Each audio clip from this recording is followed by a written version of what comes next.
esteja convosco. Ele está no meio de nós. Proclamação do Evangelho de Jesus Cristo segundo Lucas. Glória a vós, Senhor. Naquele tempo, os publicanos e pecadores aproximavam-se de Jesus para o escutar. Os fariseus, porém, e os mestres da lei criticavam Jesus. Este homem acolhe os pecadores e faz refeição com eles. Então Jesus contou-lhes esta parábola. Se um de vós tem 100 ovelhas e perde uma, não deixa as 99 no deserto e vai atrás daquela que se perdeu até encontrá-la? Quando a encontra, coloca-a nos ombros com alegria, e chegando a casa, reúne os amigos e vizinhos e diz: alegrai-vos comigo, encontrei a minha ovelha que estava perdida. Eu vos digo, assim haverá no céu mais alegria por um só pecador que se converte, do que por 99 justos que não precisam de conversão.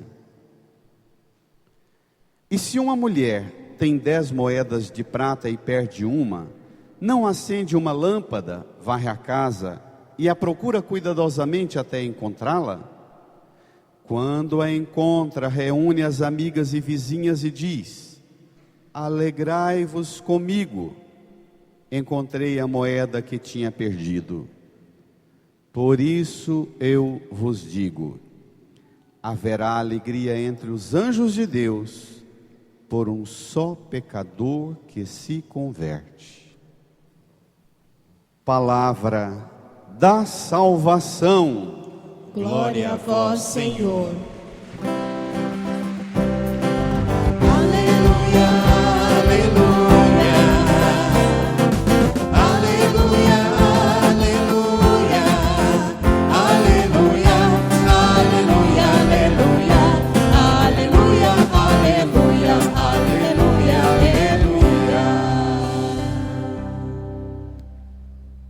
Sentados, façamos um silêncio profundo e no silêncio rezemos. Também vocês, crianças, no silêncio rezemos, pedindo ao Espírito Santo que abra nossa mente e nosso coração, para que essa palavra realize tudo o que ela diz. Que essa palavra opere em nós a salvação que ela pode nos dar. Rezemos, supliquemos. Amém. Queridas irmãs e irmãos, nós estamos fazendo um caminho com Jesus através do Evangelho de Lucas. E hoje o Senhor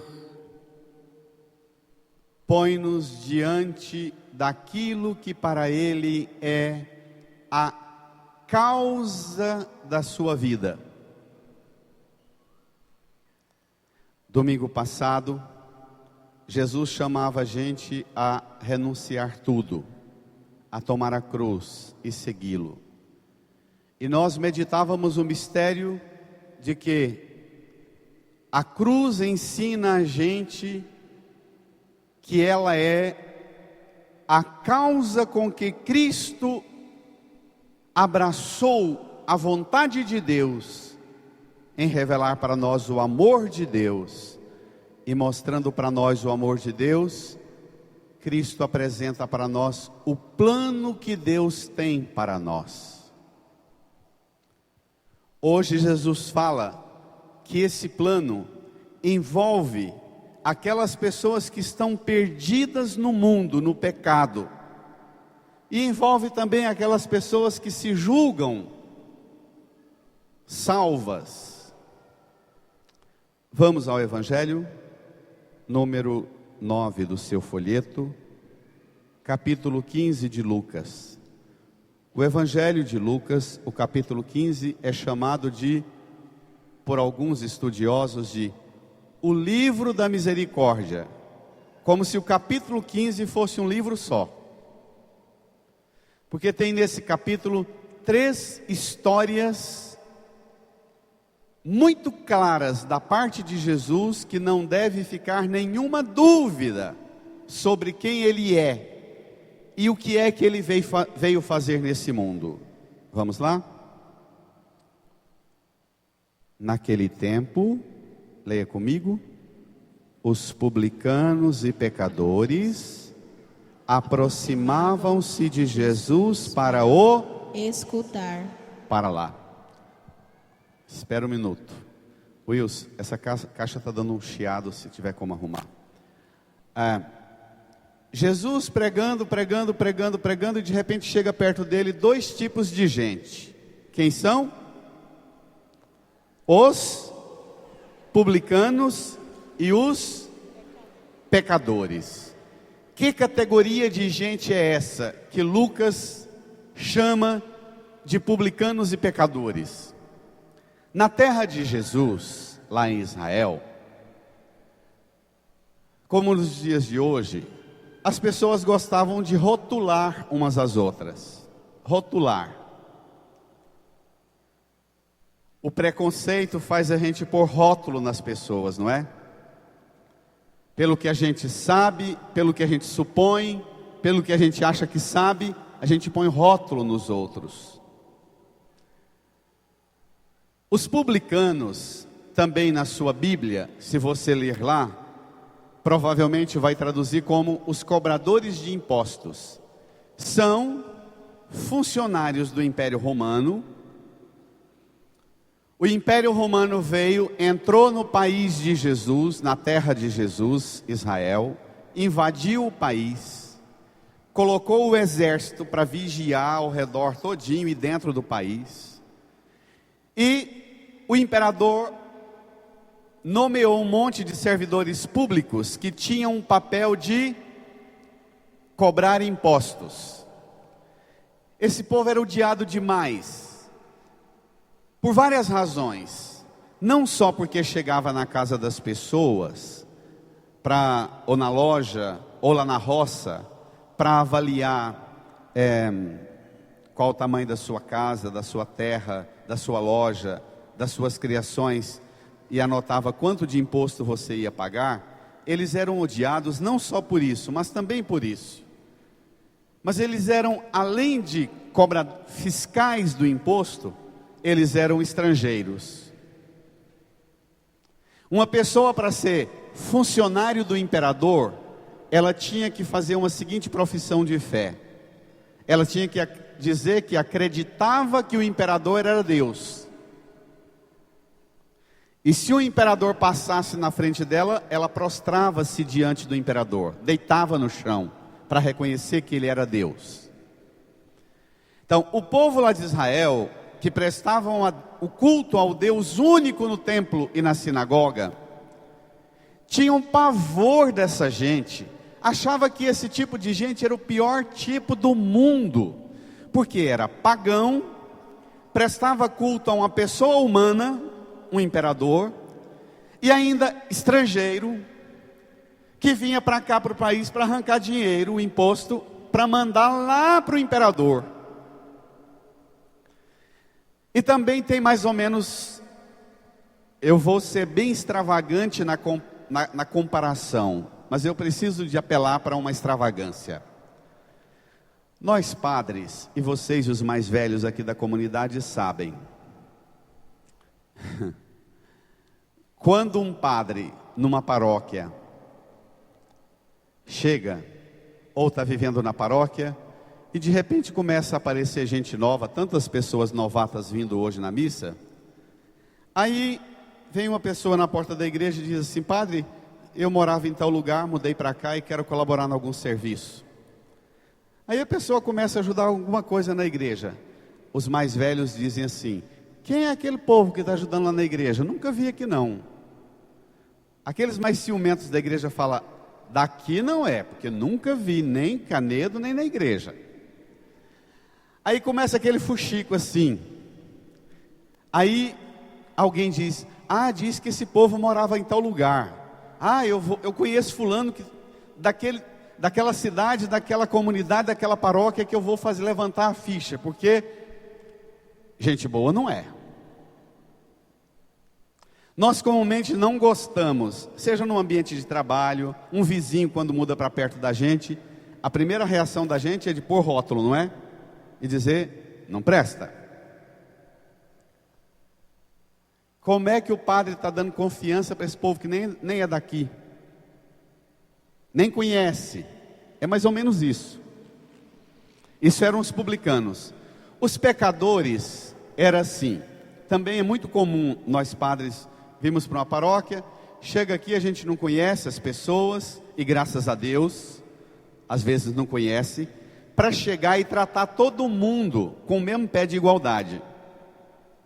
Aí, aqueles mais ciumentos, que geralmente têm renome e destaque na comunidade, falam assim: o padre anda conversando muito com aquele fulano, o padre que não conhece aquele fulano daqui da igreja, ele não vale nada.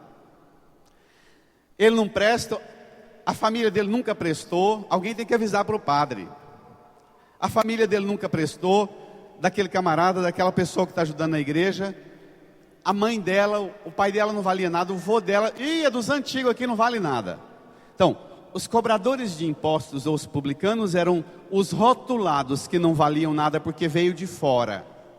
Os pecadores eram rotulados como quem não valia nada, porque era daqui, a gente conhece todo mundo. E como é que está lá na igreja, até recebendo hoxa, até ajudando nos serviços? Isso existe? Existe? Então, é esse tipo de gente que se aproxima de Jesus, para escutar Jesus. Agora vamos ver o contrário. Leia comigo.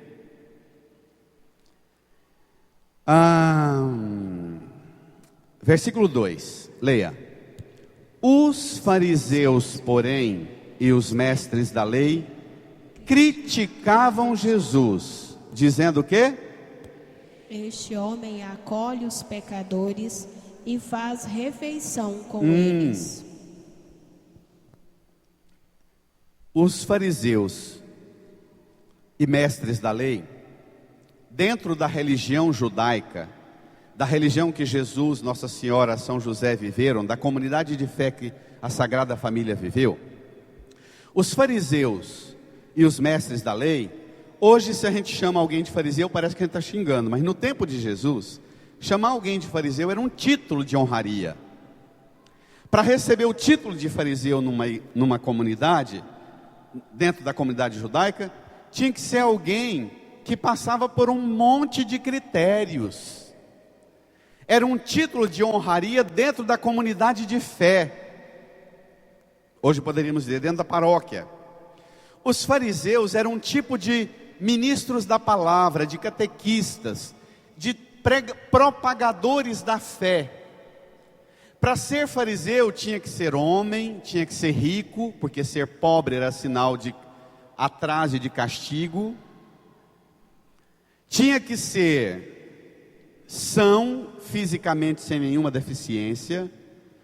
Para ser fariseu tinha que ser filho de pai e mãe judeu, não podia nunca ser descendente de estrangeiro, ou de recém-convertido, jamais. Para ser fariseu, receber o título de fariseu, tinha que saber a Bíblia de cor, 613 versículos da Bíblia de cor, quer dizer, tinha que saber ler. Menos de 3% da população sabia ler, quer dizer que era uma elite. Então, os fariseus eram um tipo de gente dentro da sociedade, que na maioria das vezes eles eram ricos comerciantes, eles eram proprietários de terra, eles eram elite política, elite cultural, elite econômica, elite religiosa, dentro da comunidade judaica. Os fariseus ensinavam os outros a Bíblia, e os mestres da lei fiscalizavam os outros para ver se os outros estavam vivendo aquilo que os fariseus ensinaram. Então eram dois grupos que dentro da comunidade, vamos comparar isso dentro da paróquia. Dois grupos que tinham um papel assim enorme e importantíssimo. Eles chegam para ver Jesus, ficam sabendo da fama de Jesus e vão lá. Chega lá, eles ficam escandalizados, porque Jesus acolhe pecadores, faz refeição com eles. E agora vem o mais assustador. Se você pegar a sua Bíblia e for lá nos 5 primeiros livros da Bíblia, livro do Gênesis, Êxodo, Deuteronômio, Levítico e Números, o livro do Levítico e o livro dos Números vai dizer, e vai dar margem para os rabinos e os mestres da lei e fariseus ensinarem, que era melhor você jogar comida fora do que dar para um pecador.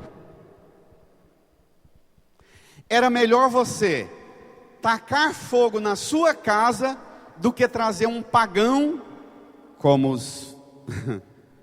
os cobradores de impostos, ou um pecador pé rapado, que todo mundo sabe que não vale nada, para dentro da sua casa para comer. Eles aprendiam isso na religião, eles aprendiam isso dentro da igreja. A comunidade de fé se tornou um lugar de um monte de regras e normas, que servia apenas para satisfazer as ambições e as vaidades humanas. Não tinha lugar nem para quem precisava e nem para Deus. Os fariseus e mestres da lei sabiam a Bíblia de cor, e sabiam um versículo da Bíblia para tudo quanto é assunto que você tocasse. Eles sabiam a Bíblia de cor, mas não sabiam que a Bíblia foi escrita para falar de Jesus. Olhe para cá, nós católicos falamos uma coisa que causa grande escândalo no coração dos irmãos evangélicos. Nós católicos dizemos assim, a doutrina católica: nós não somos a religião do livro.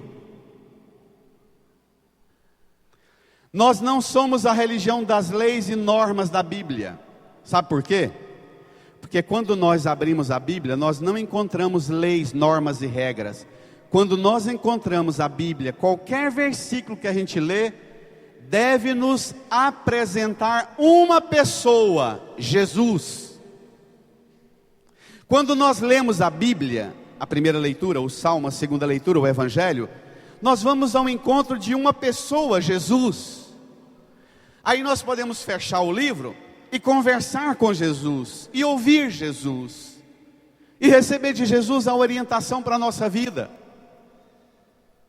Na pregação que o padre faz, no catecismo da igreja, no ensino dos catequistas, no ensino que um pai e uma mãe dá para o seu filho. Nós abrimos o livro e não encontramos mandamento para decorar, nós encontramos uma pessoa. Os fariseus e mestres da lei não sabiam que o livro da Bíblia estava sendo escrito para apresentar-nos uma pessoa, Jesus.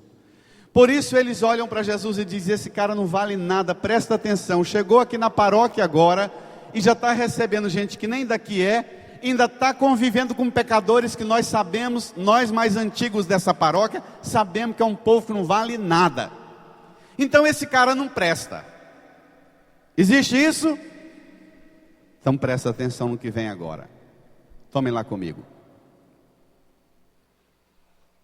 Irmã, irmão, você hoje pode se colocar numa dessas categorias dos cobradores de impostos e pecadores, que Jesus acolhe e faz refeição, ou você pode se colocar no grupo daqueles que fazem crítica a Jesus. E às vezes alguns de nós até se encaixam nos dois grupos. Tem hora que eu sou o pecador o pecador e o cobrador de imposto, tem hora que eu sou o fariseu e mestre da lei. Às vezes nós somos tão mascarados que somos assim. Presta atenção à surpresa de Jesus agora no que ele vai falar. Vamos ver? Versículo 3. Então Jesus contou-lhes esta parábola. Vamos juntos? Versículo 4. Se um de vós tem 100 ovelhas e perde uma, não deixa as 99 no deserto e vai atrás daquela que se perdeu até encontrá-la? Quando a encontra, coloca nos ombros com alegria e, chegando a casa, reúne os amigos e vizinhos e diz: alegrai-vos comigo. Brada! Encontrei a minha ovelha que estava perdida. Jesus está contando uma historinha para fariseu e mestre da lei, que eram donos de terra, criadores de animais.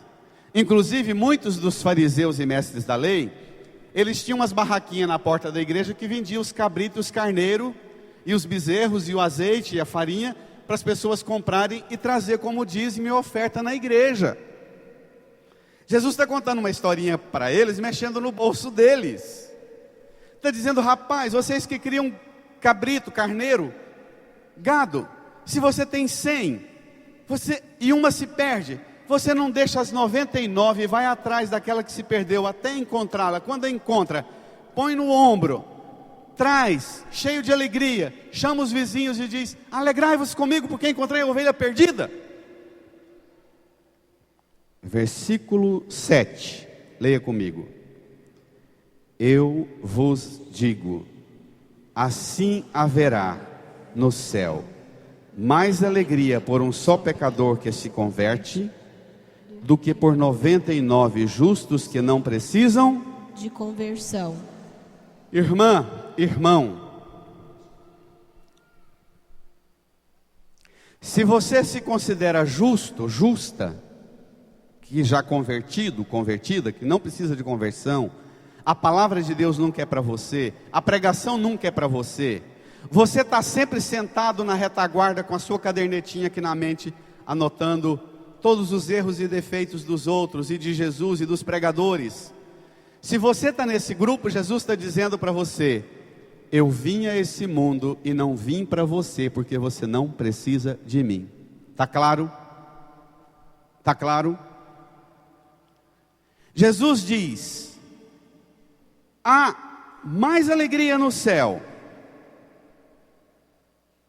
há festa no céu, há uma celebração no céu, uma alegria por um pecador que se converte, do que por 99 justos que não precisam de conversão.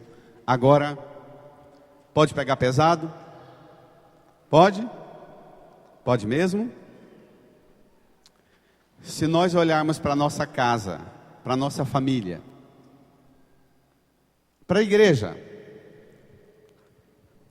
para cada um de nós que estamos aqui na igreja,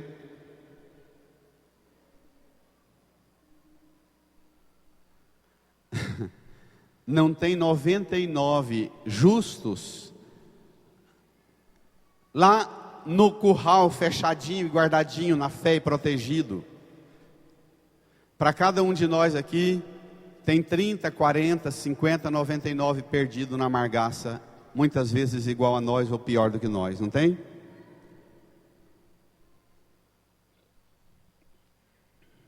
Se nós olharmos para a nossa casa, se você fizer a lista das 100 pessoas mais próximas na árvore genealógica da sua família, 100 pessoas mais próximas, do seu pai e sua mãe, você vai juntando só 100 dos parentes mais próximos. Depois, na frente de cada nome, você põe a seguinte observação: quem é desses 100 da minha família que tem uma vida em Cristo, que busca Cristo, que procura viver a fé e não se perder nos caminhos deste mundo, e quando se perde, volta para Cristo, busca Cristo, corre atrás de Cristo. Eu imagino, a contar pela minha família, que tem 30, 40, para cada 100 tem 30, 40, 80, 90 perdido na margaça, não tem? Não tem? Então a nossa situação hoje é pior do que no tempo de Jesus. E Jesus está dizendo para mim e para você que Ele não entra hoje em nossa vida Ele não veio alcançar a mim e a você para fazer outra coisa senão para pegar a mim e a você, colocar nos ombros e devolver-nos para Deus e fazer-nos participar de uma alegria do céu. E a gente sair daqui e não ter outra coisa em nossa vida senão salvar as ovelhas perdidas da nossa casa e da nossa família. Tá claro? Tá claro? E a lista é grande.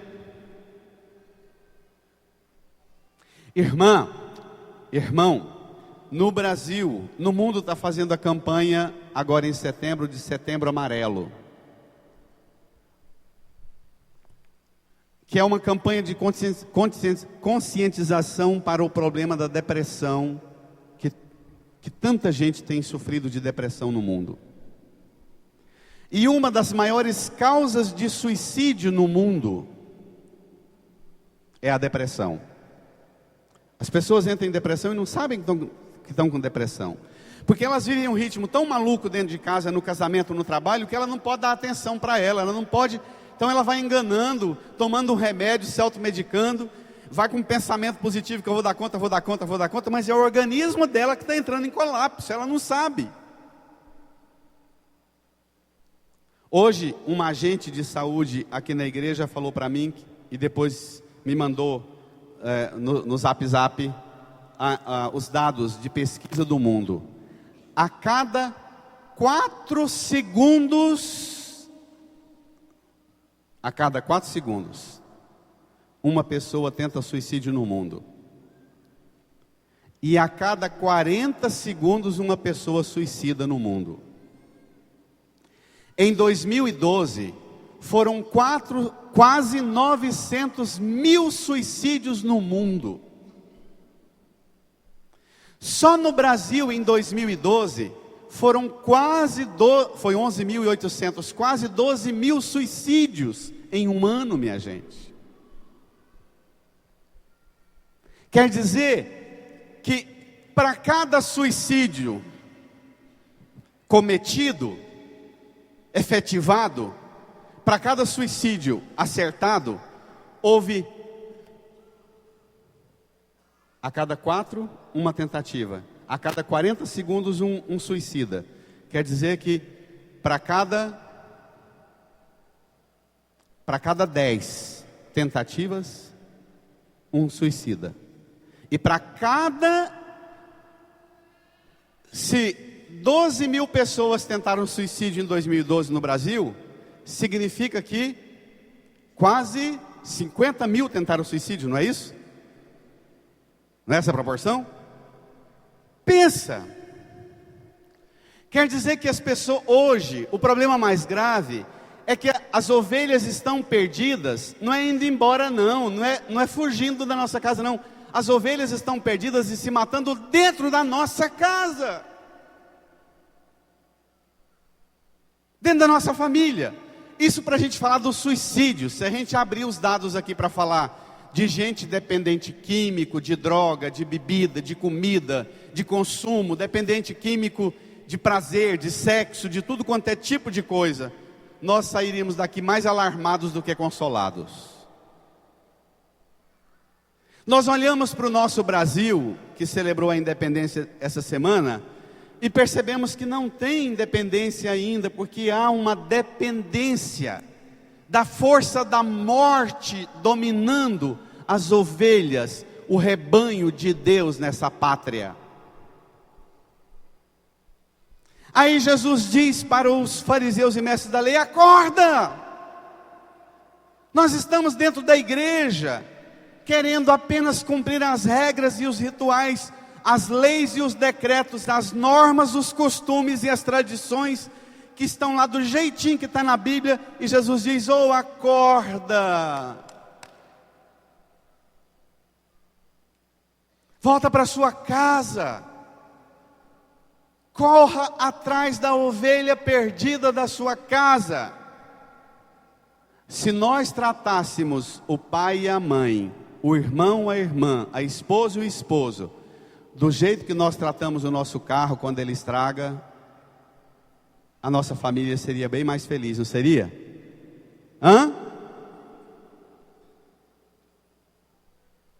Se a mulher diz que está perrengue, dá um jeito aí, toma um chá e toca que você vai dar conta. Mas se o carro faz um barulho meio estranho, eu tenho que levantar mais cedo, passar no mecânico, porque não posso ficar sem esse carro. Ele é importante demais para mim, não é desse jeito?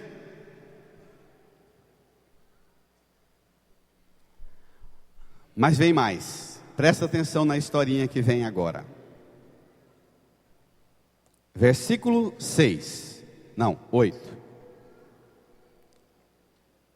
E se uma mulher tem 10 moedas de prata e perde uma, todos juntos leiam comigo, não acende uma lâmpada, varre a casa e a procura cuidadosamente até encontrá-la? Quando a encontra, reúne as amigas e vizinhas e diz, brada a igreja: alegrai-vos comigo, encontrei a moeda que tinha perdido. Versículo 10, por isso eu vos digo, haverá alegria entre os anjos de Deus por um só pecador que se converte. Se uma mulher tem 10 moedas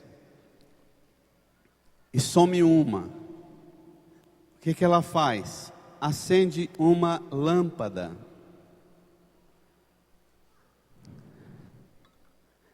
Varre a casa. Faxina a casa todinha até encontrar a moeda. O que é a lâmpada que a mulher acende e o que é a vassoura que a mulher varre a casa? A lâmpada é a luz do Espírito Santo, é a luz da fé, que faz essa mulher parar a vida e cuidar do bem mais importante que ela perdeu. A vassoura que ela usa para varrer a casa é a palavra de Deus, que ela lê, escuta, e a palavra de Deus vai apontar para a mulher o que é lixo, o que é cisco, e onde pode e como encontrar a moeda perdida.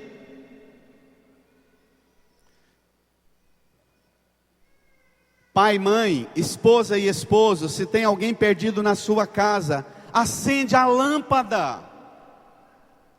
Pega a vassoura da palavra de Deus e varre o seu casamento, varre a sua família, varre a sua casa, tira o lixo, queima o lixo, limpa a sua casa, limpa os corações, purifica os corações e encontra aquilo que é de valor e que está perdendo na nossa casa, não está? E não estou falando de dinheiro e de moeda. Quando você escuta essa parábola de Jesus, uma coisa mais impressionante, uma intuição espiritual que me veio meditando esse evangelho essa semana. 100 ovelhas. O número 100 na Bíblia é o símbolo da totalidade perfeita. Uma ovelha se perde. Essa única ovelha que se perde é Cristo, o Cordeiro de Deus que tira o pecado do mundo, que morre para salvar as 99 que acham que não precisam de conversão. Cristo é o Cordeiro de Deus, a ovelha que se fez ovelha perdida, machucada, macerada, humilhada, maltratada, ofendida na cruz como bandido, como criminoso, para que no seu sangue, no seu Espírito Santo, na sua palavra, cada um de nós, que tem muito valor para o coração do Divino Pai Eterno, seja encontrado de volta, colocado nos ombros de Jesus e devolvido para o Divino Pai Eterno. Você, encontrando-se com Jesus, você tem coragem de deixar Jesus abraçar você, dizer para você, ovelhinha, você está perdido nisso, e nisso, e nisso, e nisso, e nisso, e nisso, e nisso, e nisso. Ovelhinha, deixa eu pôr você nos ombros e te devolver para o Pai Eterno. Você tem coragem de deixar Jesus fazer isso com você?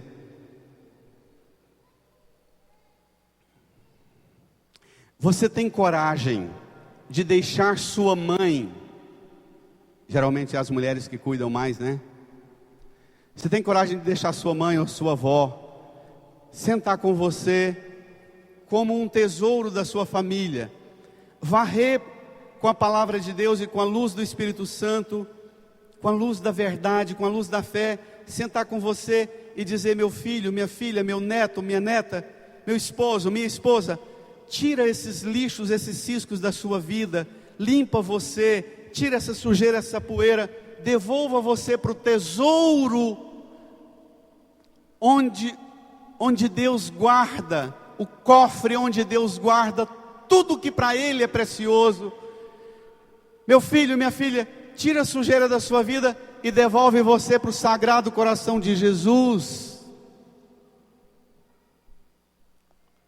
Você permite que alguém que tem fé na sua casa acenda uma lâmpada e varre a sujeira da sua vida?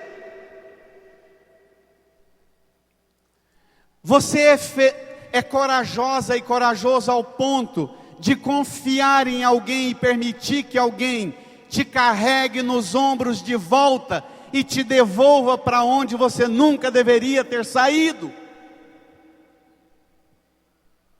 Isso é fé.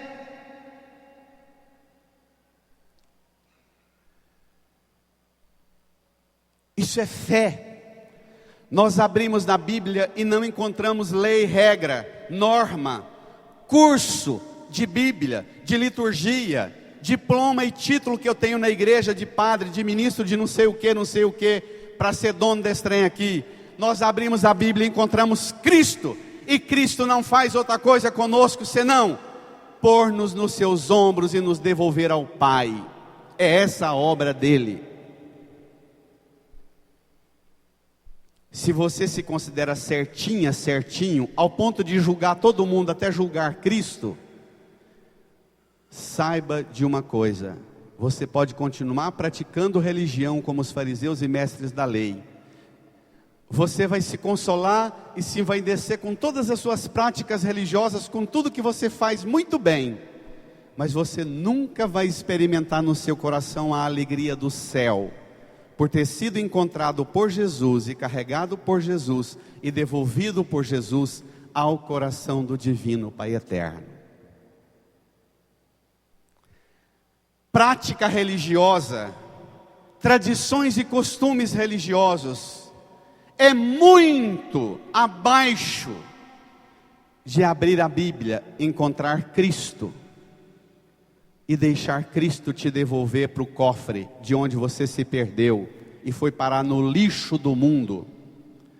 Domingo passado eu falava, não é? Aquela expressão bem grosseira: você é águia, não é? Não é o quê? Nós somos águia, não somos o quê? Galinha. Não temos que ficar ciscando o lixo, não. Nós somos moeda de valor. O nosso lugar é o depósito onde Deus guarda aquilo que para Ele tem valor. O nosso lugar é o coração de Jesus. Pega a primeira leitura do livro do Êxodo. Tome lá comigo.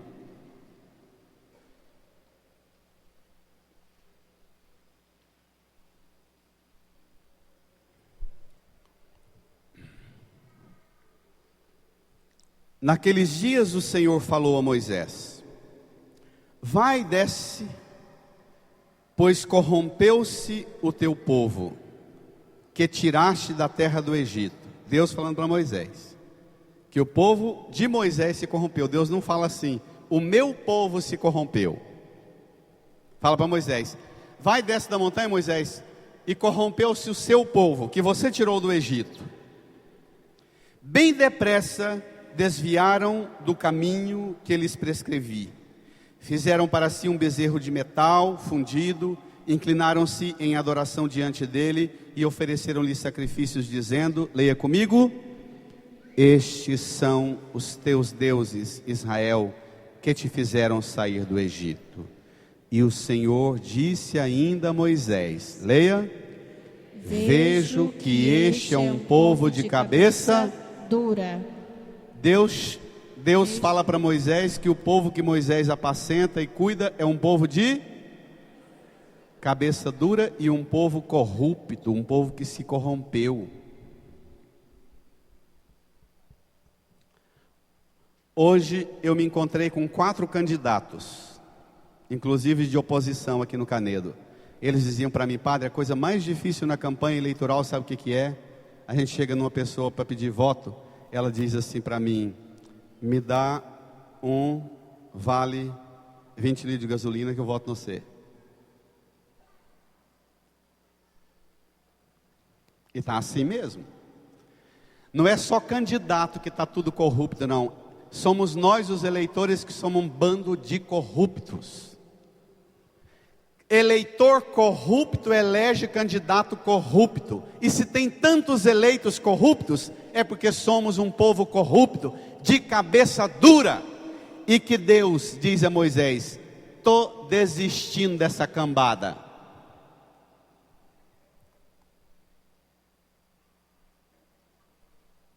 Vejo que esse é um povo de cabeça dura. Leia, versículo 10. Deixa que minha cólera se inflame contra eles e que eu os extermine, mas de ti farei uma grande nação. Você que está aqui na igreja pode dizer: não, eu vou ser abençoado, eu tenho a bênção, eu vou levar a bênção para casa. Mas os que não vieram para a igreja vão ter a maldição. Era esse o raciocínio que tinha no tempo de Moisés. Aí Moisés está lá em cima da montanha falando com Deus. Olha que coisa linda, leia comigo. Moisés, porém, suplicava ao Senhor seu Deus, dizendo: por que, ó Senhor, se inflama a tua cólera contra teu povo, que fizeste sair do Egito com grande poder e mão forte? Deus falou para Moisés que era o seu povo, e Moisés fala para Deus: é o seu povo, Deus. Não é bonito isso? Olha que coisa linda. Por que, ó Senhor, se inflama a tua cólera contra o teu povo? Versículo 13. Lembra-te de teus servos Abraão, Isaque e Israel, com os quais te comprometestes por juramento, dizendo: tornarei os vossos descendentes. Ajuda lá, Sandra. Pessoal do canto, ajuda. Espera lá. Tornarei os vossos descendentes tão numerosos como as estrelas do céu, e toda esta terra que vos falei, eu a darei aos vossos descendentes como herança para sempre. Leia comigo o último versículo. E o Senhor desistiu do mal que havia ameaçado fazer ao seu povo.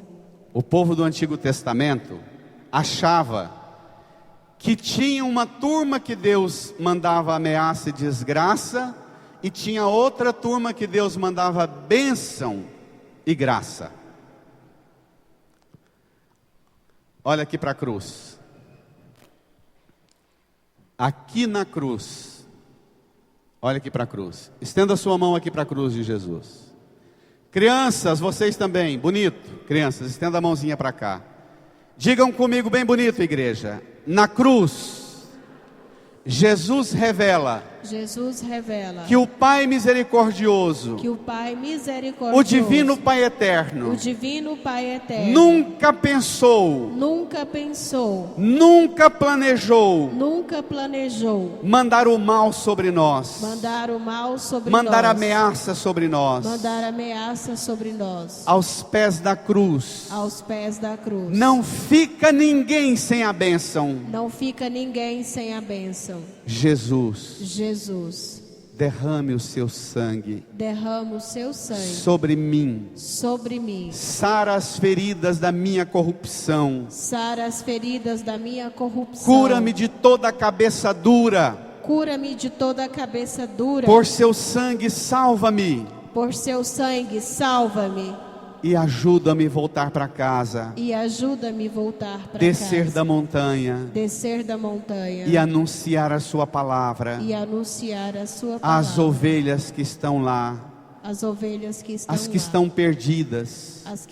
E as que não estão perdidas. Que experimentem o seu amor. Que eu vou levar. que eu vou levar. Ajuda-me, Senhor. Ajuda-me, Senhor. Amém. Amém. Agora eu vou dizer para você uma das coisas mais bonitas que eu já ouvi na pregação na minha vida. Para mim é o resumo mais bonito que eu já ouvi do Antigo Testamento. Olhe para cá. Moisés, quando sobe a montanha para falar com Deus, ele traz para Deus as dificuldades que ele está enfrentando lá embaixo com o povo de cabeça dura e corrupto. E pede a Deus o conselho, e Deus fala para ele que vai mandar a maldição. Moisés fala, não Senhor, não faz isso não, manda bênção, é de cabeça dura, é corrupto, mas manda uma bênção, corrige, devolve, recupera aquele povo. Em cima da montanha, todos os domingos você sobe a montanha como Moisés, para chegar aqui na igreja e dizer ao Senhor, Senhor, eu venho trazer as ovelhas perdidas da minha casa, eu te apresento os pecados e as feridas dela. Em cima da montanha, você enfrenta Deus e defende o povo que está lá embaixo. Mas quando você descer da montanha e chegar na sua casa, você lá na sua casa defende Deus e enfrenta o povo da sua casa. Entendeu? Para mim esse é o resumo mais impressionante e belo que eu já ouvi de síntese do Antigo Testamento. Na montanha, fala com Deus e defende o povo. Mas a hora que desce da montanha, defende Deus e enfrenta o pecado do povo. Briga com o povo, briga com a sua casa, enfrenta as ovelhas perdidas, procura a moeda perdida, acende o fogo do Espírito Santo, pega a vassoura, faz uma faxina na sua vida, tira a sujeira da sua casa. Combinado? Combinado? Devolve aquilo que na sua casa tem valor, devolve aquilo que é de Deus para Deus, devolve cada membro da sua casa para o coração de Jesus. E como Moisés,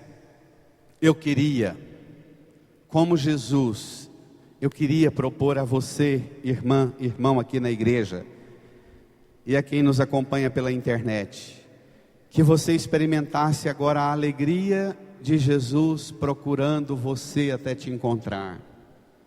A alegria e a confiança de ter Jesus pegando você e pondo você nos ombros dele, te carregando de volta para onde você tem que estar. A alegria de ter Jesus e o Espírito Santo queimando todo o lixo e sujeira que amontoou em cima de você, que tem grande valor para Deus. Que você experimente diante da cruz. Ele é a única ovelha, o único cordeiro que pode salvar as 99 ovelhas que somos nós. Entendeu? Ele é o único cordeiro que os fariseus e mestres da lei achavam que não valia nada porque acolhe pecadores e faz refeição com eles. Incline a sua cabeça, põe a mão no seu coração e se apresente como uma ovelha que precisa ser encontrada. Se apresente diante de Jesus como uma moeda perdida no lixo.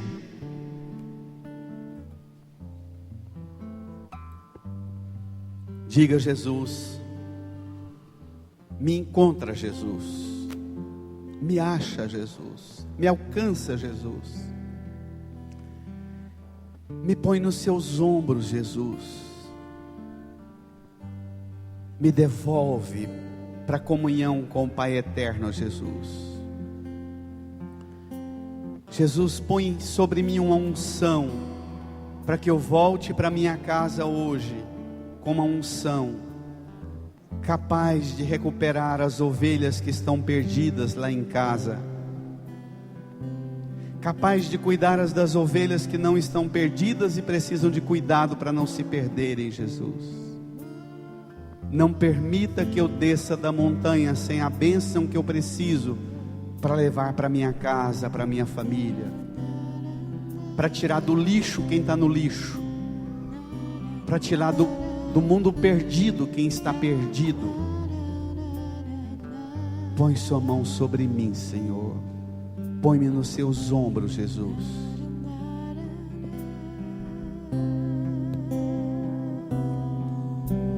Espírito Santo repousa.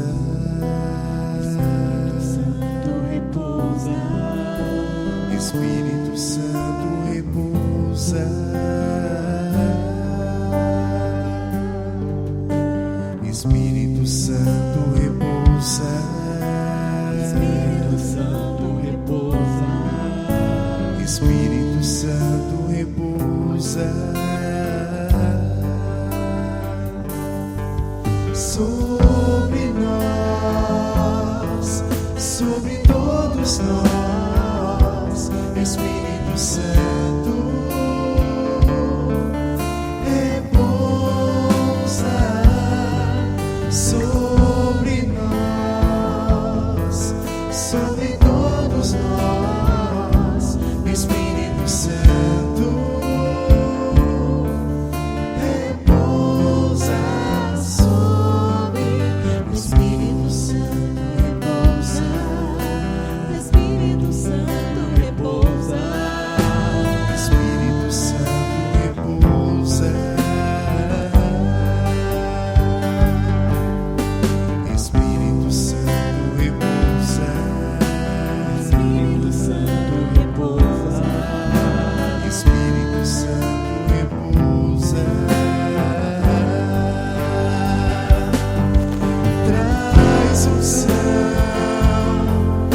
Traz unção a nós, Espírito Santo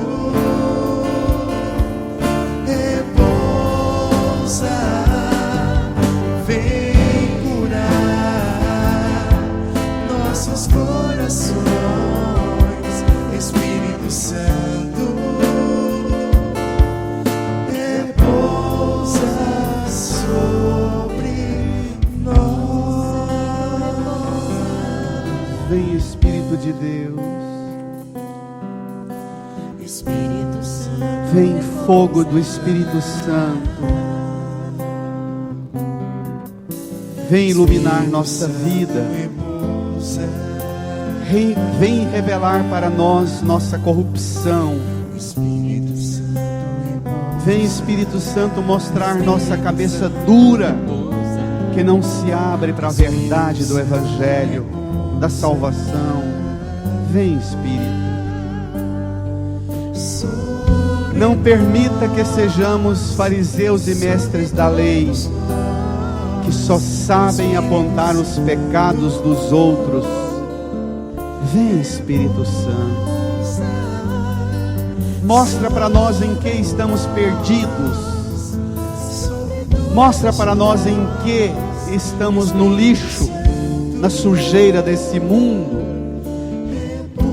Vem, Espírito Santo. Repousa sobre nós. Queima a sujeira da nossa vida. Vem, Espírito Santo, como um bálsamo. Vem curar as feridas de cada ovelha perdida que se encontra aqui.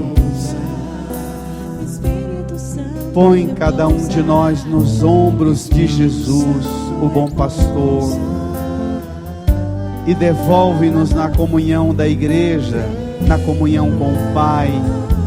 Vem, Espírito Santo. Espírito Santo repousa.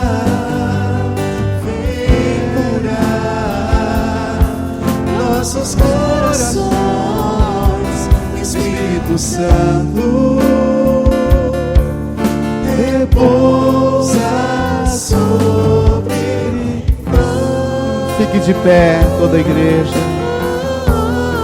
Deixe o folheto no banco. Estenda as mãos aqui para a cruz de Jesus. Estenda sua mão para a cruz de Jesus. Apresente para Jesus as ovelhas perdidas da sua casa, da sua família. do seu trabalho, da sua escola, da sua igreja. Apresente as pessoas que você não tem dado conta de encontrar a elas e apontar para elas em que elas se encontram perdidas.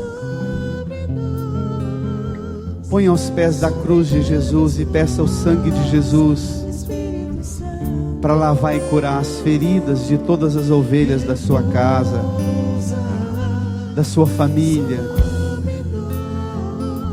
dos que estão perdidos e das 99 que não se consideram perdidas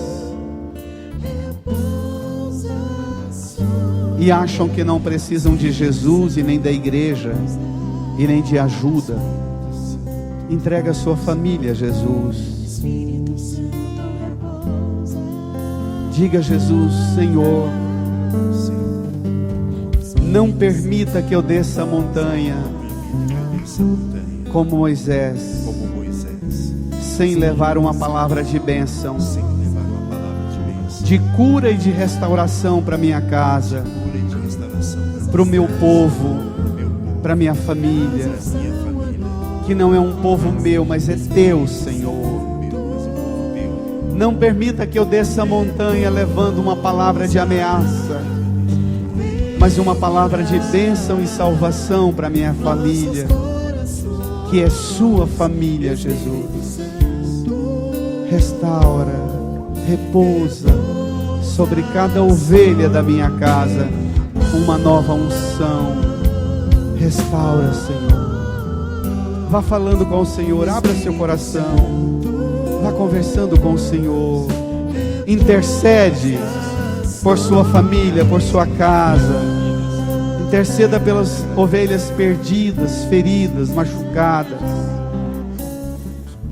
marcadas pela tristeza, pela depressão, pelos vícios, pelo pecado, pela decepção com a fé, com a igreja. Vá apresentando você e aqueles que precisam de cura.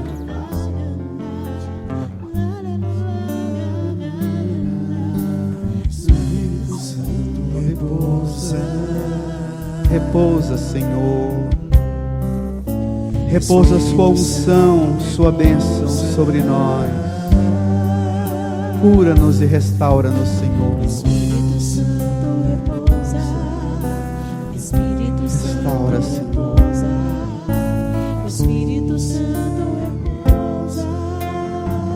Levante as mãos para os céus, sobre todos nós. Sobre todos nós, Espírito Santo, repousa sobre nós, sobre todos nós, Espírito Santo, repousa sobre nós. Põe a mão no seu coração. Comece a agradecer a Jesus. Comece a louvar Jesus, que te achou, que te encontrou. Comece a louvar e agradecer a Jesus, que nunca vai desistir de você. Comece a louvar e agradecer a Jesus, que nunca vai deixar uma palavra de maldição cair sobre você. Louve o Senhor pela bênção e unção sobre a sua casa, sobre a sua família. Louve o Senhor pela cura, pela libertação, pela salvação que Ele opera na sua vida e na sua casa. Obrigado, Senhor. Nós te louvamos, te glorificamos, te amamos. Sua misericórdia nos alcançou. Sua mão e o seu sangue nos lava e nos cura, Senhor. Obrigado. Obrigado, Senhor. Obrigado, Jesus. Nós experimentamos hoje a sua misericórdia, a misericórdia do Pai. Obrigado, Senhor. Te louvamos.